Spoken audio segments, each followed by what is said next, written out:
Mother Android is an interesting movie, to say the least. It was released on Hulu in the US back in late December of last year, but it's now arrived in the UK on Netflix. And when I read the synopsis, it sounded right up my street.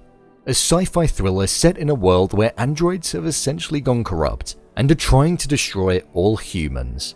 It was kind of like a zombie apocalypse, but with robots instead. I jumped in and gave the 1 hour 50 feature a chance, and I'm going to tell you what I thought. So, is it any good? Well, let's find out. Before I go ahead, make sure you go over to my Twitter, @brainpilot_, and tweet me what show or movie you'd like me to review next. So without further ado, I'm Brainpilot, and here is a review of Mother Android. Just to let you know, this video will contain spoilers, so watch with caution. At first, I was immediately drawn into this movie. The idea of an apocalyptic world where androids have taken over and humans are hiding due to a moment where their systems went corrupt and changed was perfect. It initially reminded me of the TV show Humans. It's relatively the same. Synths that are programmed to serve humans end up gaining consciousness and trying to destroy their creators. This movie starts at a point where we see Georgia in front of a fire looking at a photo of a guy who turns out to be her boyfriend Sam. We then cut to a flashback of where the story begins. To be honest, I'm not a huge fan of that type of storytelling. It feels a bit basic and not the most intelligent or creative way to highlight to somebody that we're about to take a trip down memory lane. But hey, I was fine at that moment. Personally, I'd have been happy to cut that whole first section, to be honest. We see a world where the androids are serving humans and they appear to be obeying. However, within a short amount of time, we see the switch happen and the chaos begin. We've got Georgia, who's now 9 months pregnant and at the point of being overdue. And we've got Sam, the boyfriend, who's alongside her. They're roaming through the forests trying to stay safe, until they end up at their first location. At the first place that they end up at, we see the first moment that the pair actually relax and feel like they're safe. I feel we got the impression that it wouldn't end well by the clashing that was subtly happening between the pair. Throughout the entire first half of the movie, including in the camp, it felt like Georgia wanted to stay put so that she could have the baby in a safe place, rather than out in the wild with the fear of the androids. And we had Sam, who wanted to go through no man's land as quickly as possible and to get to a safe place. There was conflict for quite a while and I didn't quite get it. I feel Sam should have been comfortable in the camp that they were in, knowing that they were safe in that moment, rather than trying to push for better, especially knowing that his partner was on the verge of giving birth. The disconnect didn't quite make sense in my eyes. The pair ultimately get kicked out following a fight, and they end up driving through the forest on a motorbike. This was a decision that I thought was the most stupid thing they could have possibly done. They spent the whole time trying to keep on the down low and stay quiet, and then all of a sudden they're happy to drive through on a motorbike.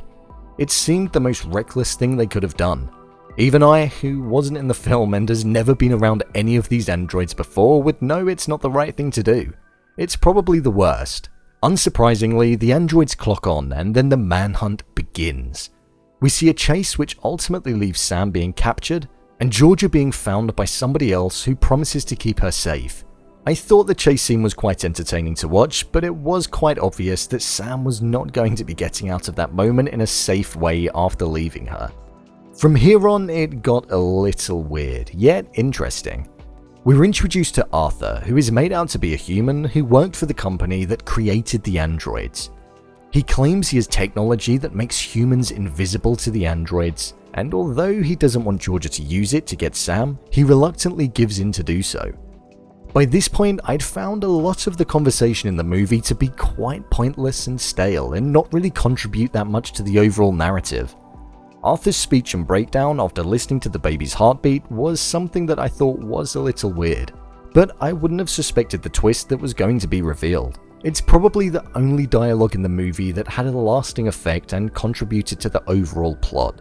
After Georgia goes in and rescues Sam, after supposedly being invisible, we see Arthur save the day and drop them off at the nearest safety point where she gives birth. This is then when the revelation is revealed that Arthur is in fact an android, and the technology that renders them invisible doesn't exist.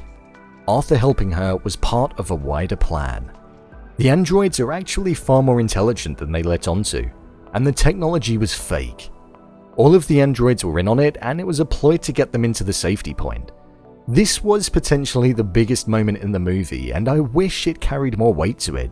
As mentioned, by this point, the movie had been on for around an hour and 20 minutes, and it didn't really feel like that much had actually happened.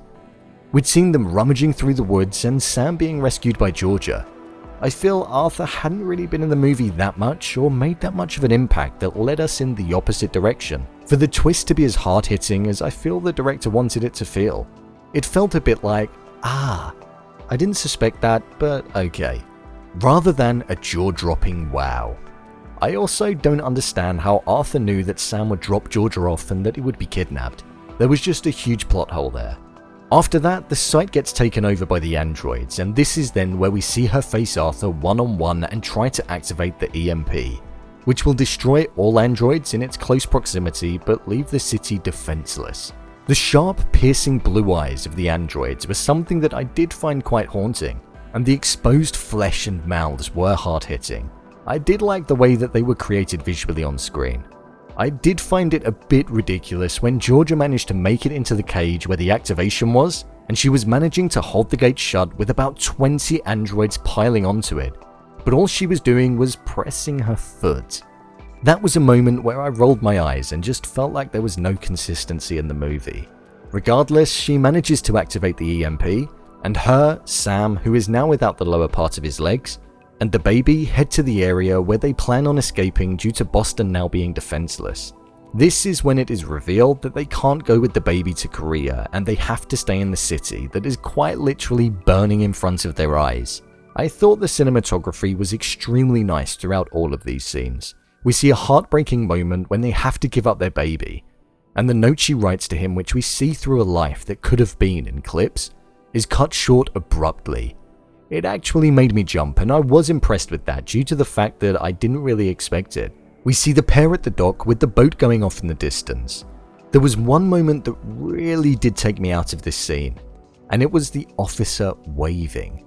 It was very unnatural and fell out of character from the one we just witnessed. The movie closes in the present day where it started, and she's burning the photo of Sam, but keeps this family photo that they took. As she walks through the city alone, she's approached by an officer and asked if she wants to join a new camp that they're setting up, and she agrees. There's a moment where we sit there and wonder where Sam is, but I think it's safe to assume that he's dead. I think it would be hard for him to survive in the apocalyptic world where androids are permanently hunting humans. The movie closes with Georgia looking down the lens of the camera, emotionless and cold, which I thought was the appropriate way for the movie to end, also supporting the fact that Sam is no longer with her. There was no happy ending, nor is there an end in sight. Overall, I think this movie had good intentions. It was beautifully shot, I'll give it that. But for the amount of time we spend with the characters and the exploration of this world, not a lot happens at all. I genuinely feel this story could have been told in 30 minutes.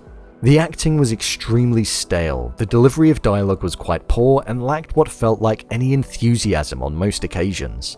Grace is acting visually and her expressions were on point, but the chemistry between her and Algie Smith felt non-existent. Considering they were partners and were having a child, it felt like at points they could have been two strangers in the room, and at best were on their second or third date. It's a shame because the premise of the story is there, but the execution and delivery just didn't quite land. It was shot nicely, the androids looked interesting, but I wished and hoped for better. We don't often get movies like this, and it's a shame when they fall short of the expectations. It's an okay watch, but I wouldn't actually recommend watching it. You don't get enough from it to warrant 2 hours of viewing. So, there you have it, what I thought about Mother Android. Do you agree with me? Leave a comment down below, and don't forget to subscribe. I'll see you next time.